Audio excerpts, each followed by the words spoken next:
everyone. Got a new microphone. Does this feel weird right now?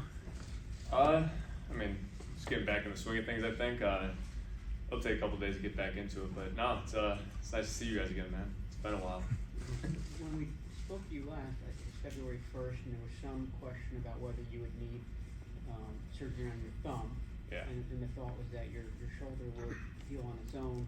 Can you kind of take us through the timeline on how things proceeded from that point forward? Yeah, well, it actually turned out the other way. The thumb wasn't as serious as the shoulder was, so the thumb kind of tacked down. I mean, we did rehab and stuff like that, but it really took care of itself. Didn't need surgery or anything like that, so that was nice. But the shoulder, we tried to do, I really don't like to get surgery if I don't have to. So I was really in the thought of, I could rehab this thing. I played 3-4 games on it, whatever. I think I can get through this.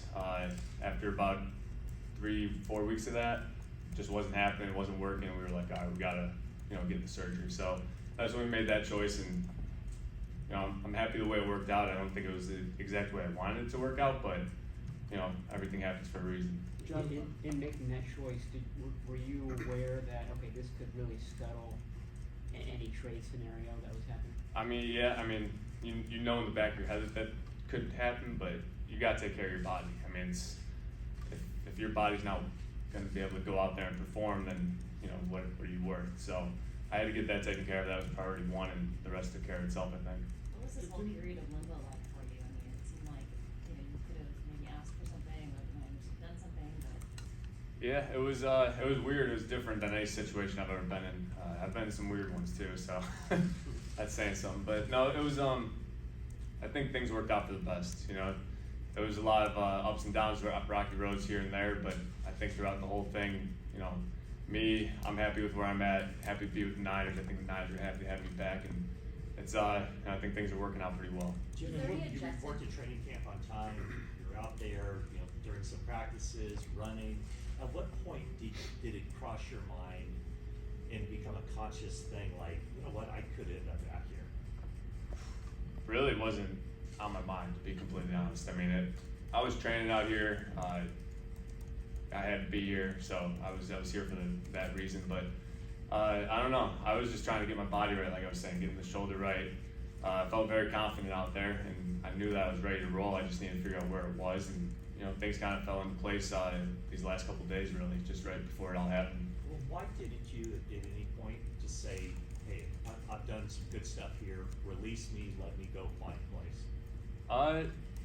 Well, that just wasn't the way I wanted to go. I think that there was a thought of that at one point, trust me, there was. But that came and went, and I don't know, things just kind of kept falling into place. And I'm one of those people that, I don't want to really ruffle the feathers too much here and there, and kind of want to just go with the flow, and that's kind of the way the training camp was going, and I was happy with it. And like I said, things worked out, and I'm happy now. There was a deadline here, essentially, for this to happen.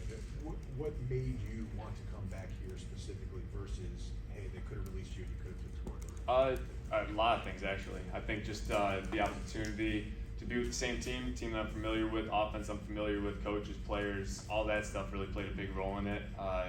Seeing the other opportunities that were out there, and just, you weigh in the pros and cons of everything. Trust me, there was a lot of back and forth going on just with other teams and what I wanted my future to look like. And so this is what I wanted. I'm happy the way it worked out. And it's just the familiarity, I think, was a big part of it. When you're doing that, how much are you thinking of, you mentioned the future, how much are you thinking of what is best for me to position me next off season?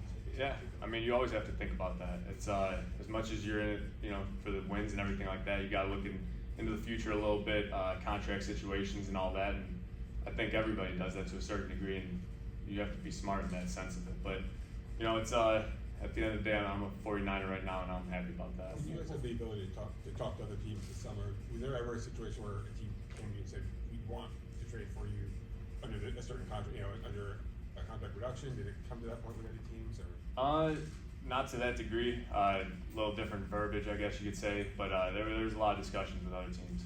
Did you check with Trey to make sure he was okay with it, or you just know he'd be okay with it? I mean, talking to Kyle and John, they were pretty clear about it.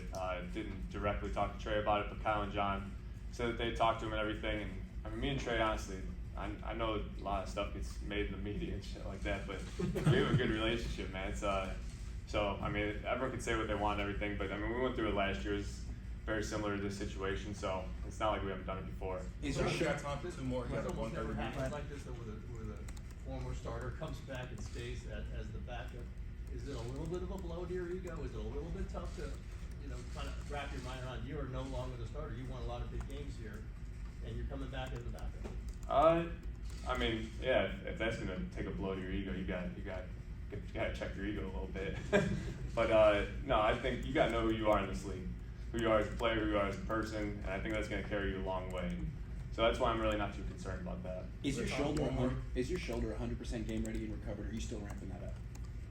I mean, just with practice, every day it'll help a little bit more and more. Just get more and more used to it. But yeah, I feel good with it. Feel very confident.